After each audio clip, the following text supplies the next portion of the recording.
আসন্ন কোরবানির ঈদকে ঘিরে উত্তাপ ছড়িয়েছে রাজধানীর মশলার বাজার। সরবরাহ ঠিক থাকলেও শক্তিশালী সিন্ডিকেটের কারসাজির কারণে বাড়ানো হচ্ছে সব ধরনের মশলা জাতীয় পণ্যের দাম। এছাড়া মাসের ব্যবধানে হলুদ, জিরা, এলাচ, লবঙ্গ, ধনে ও তেজপাতার দাম কেজিতে 50 থেকে 300 টাকা বেড়েছে। তবে দাম নিয়ে ক্রেতা বিক্রেতার মধ্যে রয়েছে মিশ্র প্রতিক্রিয়া। বিস্তারিত দেখুন মাহমুদুল হাসানের প্রতিবেদনে। রান্নার অন্যতম অনুষঙ্গ মশলা। কুরবানির ঈদ এলেই এর চাহিদা বেড়ে যায়, আর এই সুযোগটাই নিয়ে থাকেন অসাধু ব্যবসায়ীরা। কুরবানির ঈদের বাকি এখনো বেশ কিছুদিন, এর মধ্যে বাড়তি দামে বিক্রি হচ্ছে এসব মশলা। আমার কাছে মনে একটু বেশি লাগতেছে, জানি না এটা কেন হয়েছে। রোজার দিকে একটু কম ছিল মনে হচ্ছে, তাই যে কোরবানিদের কারণে মনে হয়তো একটু বেড়ে গেছে সবকিছুর দাম। কিছু মশলাতে এরা ভেজাল জিনিস বিক্রি করতেছে। এলাচের দামটা শুধু বাড়ছে, অন্য কোনো মশলার দাম বাড়ে নাই। মানে আগের বাজার তুলনায় আছে বর্তমান মশলা। এলাচ হলো আমাদের 4600 টাকা কিনা, 4700-4800 টাকা বিক্রি করি। লবঙ্গ কিনা হলো আমার 1320 টাকা, 1400 টাকা বিক্রি করি। গোলমরিচ কিনা হলো 1180 টাকা, 1250 টাকা বিক্রি করি। জিরা বর্তমান বাজার হলো আপনার 610 টাকার মতো কিনা করে, 20 টাকা, 30 টাকা, 40 টাকা বিক্রি করি।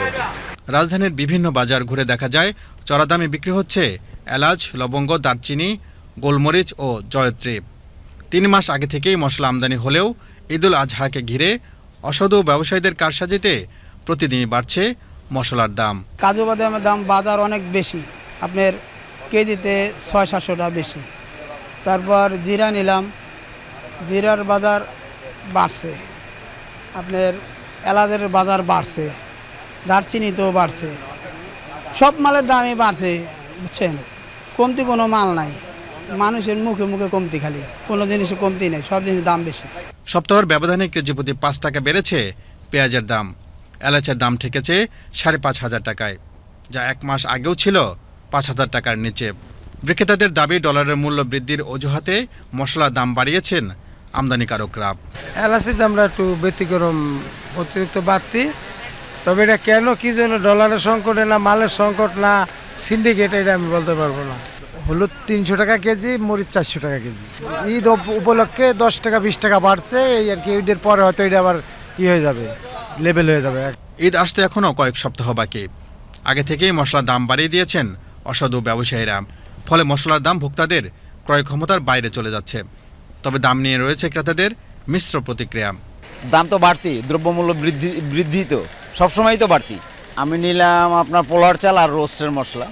হ্যাঁ, মনিটরিং টিম থাকা দরকার। আজকে গোলমরিচ, তারপরে হচ্ছে আপনার কালো জিরা, সাদা তেল, এইসব আইটেম দাম হালকা একটু বাড়তি। মশলার বাজার আসলে আগের চেয়ে এলাচির দামটা অনেকটা বেশি দেখলাম আর কি। আগে তো একটু কম ছিল, এখন মনে হয় আমি 10 গ্রাম এলাচ কিনলাম 50 টাকা, মানে 5,000 টাকা কেজি। আগে কম ছিল একটু। অবশ্যই এটা নজরদারি বাড়ানো উচিত। বাজারের যেই নিয়ন্ত্রণে এখন বর্তমানে যেভাবে আছে এভাবে থাকলে একটু কষ্টকর হয়ে যায় আমাদের জন্য। দারচিনি, লং দাম বাজার ঠিক আছে, আগে যা ছিল তাই আছে, দাম বাড়ে নাই তো। বিক্রেতারা বলছেন মশলা জাতীয় পণ্যের পর্যাপ্ত মজুত রয়েছে, সামনে দাম বাড়ার কোনো সুযোগ নেই। তবে বেচাকেনা খুবই কম। মশলার ভিতরে এলাচির দাম একটু বেশি আর কি। অন্যান্য মশলা সীমিত ভিতরেই আছে। এলাচি হলো আপনার সর্বনিম্ন আছে আপনার 5,200, আর আছে হইলো 4800। 2 প্রকার এলাচি। বেচা কিনা নাই, পাবলিক কম, কাস্টমার কম। বাজারে যেসব সংস্থা তদারকি করবে তাদের নিশ্চুপ ভূমিকা দেখা যাচ্ছে। তাই সংস্থাগুলোর তদারকি জোরদারের পাশাপাশি কোনো অনিয়ম পেলে আইনের আওতায় এনে শাস্তির দাবি সাধারণ মানুষের। Mahmudul Hasan, BTV news, Dhaka.